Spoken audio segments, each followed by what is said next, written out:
시작은 6.3 지방선거의 투표용지 부족 사태였습니다. 저는 6월 3일 늦은 밤부터 그분들과 함께 잠실 7동 제2투표소를 지켰습니다. 절차에 중대한 문제가 발생했는데 선거가 그대로 마무리되어선 안 된다고 생각했습니다. 그러나 투표함을 강제 반출하지 않겠다던 기존의 발표와 달리 선관위는 경찰의 물리력을 동원하여 시민들을 끌어내고 투표함을 가져갔습니다. 6월 5일 아침 후문 주변을 빽빽이 둘러쌌던 방패와 경찰들을 기억합니다. 경찰들의 악력은 참 아팠습니다. 투표함을 빼앗겼다는 사실이 더 가슴 아팠습니다. 그래서 그날 이후 저는 송파구 개표소인 올림픽공원의 핸드볼 경기장을 지켰습니다. 필사적으로 지키고자 했던 투표함이 거기에 있었기 때문입니다. 저는 다만 국민 한 사람으로서 우리의 한 표가 온전히 지켜지기를 바랐습니다. 그를 위해서는 반드시 법원이나 선관위의 증거 보전 결정이 우선되어야 한다고 생각했습니다. 선거 부정 의혹이 끊이지 않는 상황 속에서 원칙과 절차가 지켜지지 않은 채로 검증이 진행된다면 그 뒤에 내려진 결론이 무엇이든 설득력을 가질 수 있겠습니까? 국회의원과 같은 고위공직자이든 저와 같은 일반인이든 증거 현장에 출입하는 것이 과연 타당한가 의문이 들었습니다. 대한민국 헌법은 국민에게 참정권을 보장하고 있습니다. 선거는 단순한 행정 절차가 아니라 국민이 국가의 주인이 되는 가장 중요한 과정입니다. 이 땅의 민주주의는 수많은 사람들의 희생과 헌신 위에 세워졌습니다. 그 무엇도 저절로 주어지지 않았습니다.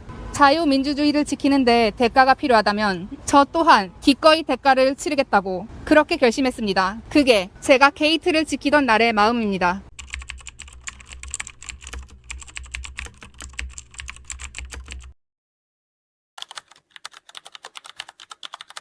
사람들이 모여 있었습니다. 공기는 무거웠습니다. 한 사람이 서 있었습니다. 큰 사람이 아닙니다. 작은 체구의 여성입니다. 이름도 잘 알려지지 않았습니다. 사람들은 그를 올다르크라고 불렀습니다. 장소는 올림픽공원. 그 앞에는 문이 있었습니다. 평범한 문이었습니다. 하지만 그날 그 문은 평범하지 않았습니다. 그 문 너머에는 화려한 직함들이 서 있었습니다. 당대표라는 이름, 합의라는 명분, 그리고 다수의 동의라는 무게. 그들은 들어가려 했습니다. 그리고 그 작은 여성 한 명이 그 문을 막았습니다. 두 팔을 벌리지도 않았습니다. 소리를 지르지도 않았습니다. 그냥 그 자리에 서 있었습니다. 내 발이 이 자리를 비키는 일은 없다. 이 한 문장이 오늘 이야기의 시작입니다. 그리고 이 이야기는 한 사람의 이야기로 끝나지 않습니다. 이것은 국민, 진실, 그리고 신뢰에 관한 이야기입니다. 현장 분위기는 이랬습니다. 다들 동조하는 분위기였습니다. 합의가 이미 끝났다는 것이었습니다. 이제 남은 것은 문을 여는 일뿐이었습니다. 그런데 문이 열리지 않았습니다. 전한길 대표는 이렇게 말했습니다. 합의 다 했는데 한 분이 막았다. 난 너무 실망이다. 이 발언이 알려지자 많은 시민들이 그 여성을 비난했습니다. 왜 혼자 막아서느냐? 왜 합의를 깨느냐? 왜 대의를 무너뜨리느냐? 댓글이 쏟아졌습니다. 비난이 쌓였습니다. 한 사람을 향한 여론의 무게는 결코 가볍지 않았습니다. 하지만 소수의 사람들은 다르게 봤습니다. 그 자리를 끝까지 지켜낸 여성을 응원했습니다. 저 사람은 무엇을 본 것일까? 저 사람은 무엇을 지키려 한 것일까? 그리고 그 문은 지켜졌습니다. 단 한 사람의 의지로. 여기서 확인해야 할 것이 있습니다. 이 장면에 대한 해석은 갈립니다. 다수는 합의를 어긴 돌발 행동으로 봤고 일부는 원칙을 지킨 행동으로 봤습니다. 이것은 사실의 문제가 아니라 해석의 문제입니다. 선생님들이 각자 판단하실 부분입니다. 같은 장면, 같은 시간, 같은 문. 그런데 이렇게 다른 결론이 나올 수 있다는 것. 이것이 오늘 우리가 함께 들여다봐야 할 첫 번째 균열입니다. 문을 지키는 대가는 응원이 아니었습니다. 돌아온 것은 경찰의 수사였습니다. 업무방해 혐의. 한 여성이 자신의 신념을 지켰다는 이유로 피의자가 되었습니다. 생각해 보십시오. 그날 그 자리에 있던 사람은 그 여성 한 명이 아니었습니다. 하지만 수사의 대상이 된 것은 문을 막아선 바로 그 사람이었습니다. 이 대목에서 잠시 멈추고 싶습니다. 경찰은 올다르크에 대해 업무방해 혐의로 수사를 시작했고 그 행위가 실제로 업무방해에 해당하는지 아니면 정당한 권리 행사인지는 아직 법원이 판단하지 않았습니다. 법적 결론은 아직 나오지 않았습니다. 그런데 여론은 이미 결론을 내린 듯 움직이고 있었습니다. 이게 이상하지 않습니까? 수사가 시작되었다는 것과 유죄라는 것은 다릅니다. 혐의가 있다는 것과 잘못됐다는 것은 다릅니다. 그런데 그 차이는 종종 잊혀집니다. 한 사람의 삶에는 그 차이가 전부일 수 있습니다. 이때 한 사람이 나섰습니다. 황교안 대표. 황교안 대표는 직접 올다르크의 변호를 맡았습니다. 변호 비용도 자유화혁신에서 부담한 걸로 알고 있습니다. 왜였을까요? 정치적 계산이었을 수도 있습니다. 신념의 문제였을 수도 있습니다. 그 진짜 이유는 본인만이 알 것입니다. 그리고 이 시점에서 대립이 선명해졌습니다. 한쪽은 말을 합니다. 이 사람은 대진년이다. 거짓 세력이다. 분탕 세력이다. 또 다른 한쪽은 말합니다. 이 사람은 지켜야 할 사람이다. 귀한 사람이다. 이 두 문장 사이에는 어떤 다리도 없어 보입니다. 같은 사람을 두고 완전히 다른 이름을 붙이고 있습니다. 이것은 사실 다툼이 아닙니다. 이것은 해석 다툼입니다. 같은 사람, 같은 행동을 두고 누군가는 방해자라고 부르고 누군가는 수호자라고 부릅니다. 올다르크 본인은 이렇게 말했습니다. 우리의 한 표가 온전하게 지켜지길 바랬다. 자유주의를 지키는데 대가가 필요하다면 저 또한 기꺼이 대가를 치르겠다. 그게 제가 이 게이트를 지키던 날의 마음이라고 얘기를 합니다. 이 말이 사실이라면 이 여성은 정치적 이익을 위해 그 자리에 선 것이 아닙니다. 신념을 위해 선 것입니다. 물론 이 발언의 진정성을 판단하는 것은 선생님들의 몫입니다. 저는 다만 알려진 발언을 전달할 뿐입니다. 한 가지 분명한 것이 있습니다. 이 여성은 그 문 앞에 서는 순간 자신에게 어떤 일이 벌어질지 몰랐을 리 없습니다. 비난, 수사, 그리고 어쩌면 그 이상의 것. 그것을 알면서도 그 자리를 떠나지 않았습니다. 여기서부터는 저의 해석을 말씀드리겠습니다. 그 여성을 단순히 출입을 방해한 사람으로 보는 시각이 많습니다. 하지만 그 해석이 옳은지는 법원이 판단할 문제입니다.